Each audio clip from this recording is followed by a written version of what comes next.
Hey everyone, welcome back to the channel. Today we are creating a super elegant blazer dress with partial lining, and trust me, the finishing is going to look so premium. Let's start. First, take your partial lining and place it on the front piece, right sides facing each other. Align everything nicely and stitch it down. Now turn it to the wrong side and give it a good press. This step really makes a difference in how clean your garment looks. Next, we will stitch the front darts to give it that perfect fitted shape. Repeat the same on the other side.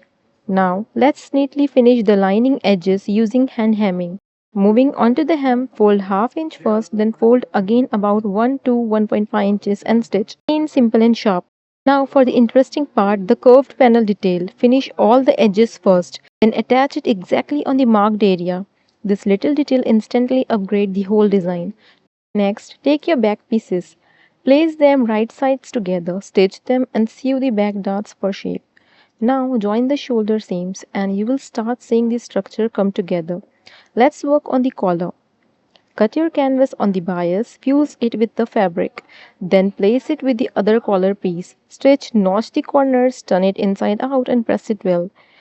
Now attach the collar to the neckline starting from the center back and top stitch neatly for that crisp blazer finish. Next, prepare your sleeves. Finish the hem and attach them to the armholes. Finally, stitch the side seams and just like that your blazer dress is ready. If you enjoyed this tutorial, don't forget to like, share and subscribe. And if you want the exact pattern, check the link in the description. I'll see you in the next one.